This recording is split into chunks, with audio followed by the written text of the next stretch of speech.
3 काम बिना किसी से पूछे, बिना किसी के मर्जी के करने से बहुत बड़ा पाप चढ़ता है।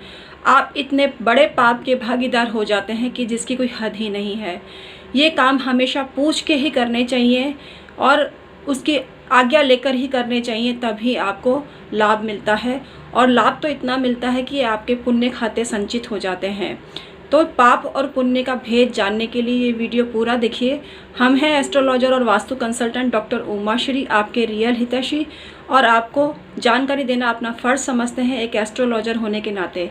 आपको हमारी जानकारी कैसी लगती है हमें कमेंट करके अवश्य बताना।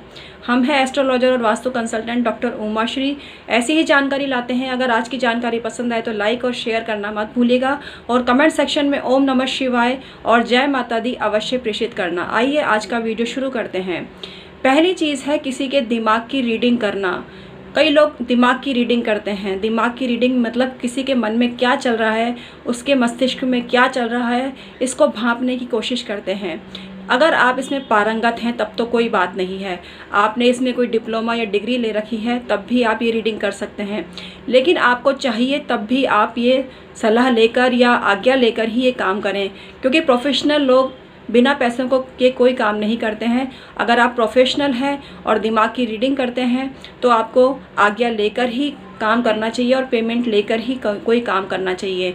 बिना आज्ञा और बिना पेमेंट लिए काम करना आपको पाप का भागीदार बना सकता है। तो आज्ञा लेकर ही आपको काम करना चाहिए और सलाह देनी चाहिए।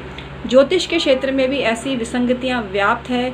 बिना सलाह लिए या बिना आज्ञा लिए किसी की जन्म पत्री बनाना और फ्री फोकट में उसको बना के देना, ये बहुत बड़ा पाप है, क्योंकि ज्योतिष विद्या शापित है और कुछ न कुछ दक्षिणा आपको अवश्य लेनी चाहिए। और ज्योतिष विद्या के श्राप का भागीदार आपको नहीं होना पड़ेगा, क्योंकि कई लोग शादी ब्याह के अवसर पे जाते हैं और कई लोग ऐसे होते हैं उनको हाथ दिखाते हैं, अपनी जन्म पत्री के बारे में पूछते हैं।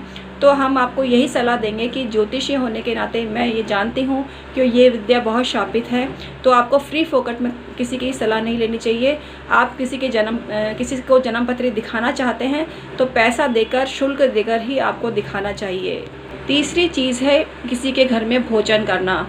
अगर आपको इनवाइट किया गया है भोजन करने के लिए तो बात जायज़ है, लेकिन बिना पूछे उसके घर का भोजन आप खा लेते हैं। अपना समझ के भी नहीं खाना चाहिए, क्योंकि आज्ञा और या परमिशन लेनी चाहिए तभी आपको खाना चाहिए। किसी के घर का भोजन आप बिना पूछे खाते हैं, बिना आज्ञा लिए खाते हैं, तो ये भी बहुत बड़ा पाप होता है।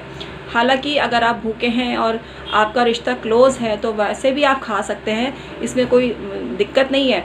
लेकिन अगर आपका संबंध ऐसा है कि आपको पूछकर ही खाना चाहिए तो पूछ के और आज्ञा लेकर ही आपको खाना चाहिए किसी के घर का खाना। इससे आपको फ़ायदा होता है और आपकी ज़िंदगी में तबाही से आप बच जाते हैं। किसी की चप्पल या जूते पहनना।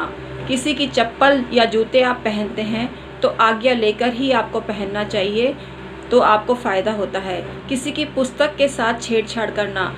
कई बार ऐसा होता है कि आप किसी के घर जाते हैं और उसकी पुस्तकें पड़ी रहती हैं, तो आपको आज्ञा लेकर ही उन पुस्तकों का पठन करना चाहिए। ये विद्या शापित है, लेकिन हम आपको बताना चाह रहे हैं कि आपको आज्ञा लेकर ही ज्ञान अर्जन करना चाहिए। बिना आज्ञा लिए आपको पुस्तकें नहीं पढ़नी चाहिए, नहीं ही पुस्तकों के साथ छेड़छाड़ करनी चाहिए। अगर आपको वैसी ही पुस्तक चाहिए तो आप स्वयं खरीद के पढ़ें, इससे आपको ज़्यादा फ़ायदा होगा। तो आज का वीडियो आपको कैसा लगा हमें कमेंट करके अवश्य बताना। हम हैं एस्ट्रोलॉजर और वास्तु कंसल्टेंट डॉक्टर उमाश्री, आप हमसे परामर्श ले सकते हैं। ये सभी सर्विसेज चार्जेबल होती है। डिस्क्रिप्शन में ईमेल आईडी के ज़रिए आप संपर्क कर सकते हैं। एक छोटी सी सलाह आपको कहाँ से कहाँ पहुँचा सकती है, आपके सब दुख मिटा सकती है, कष्ट मिटा सकती है, ये आप नहीं जानते। तो आप हमसे सलाह ले सकते हैं डिस्क्रिप्शन में ईमेल आईडी के ज़रिए।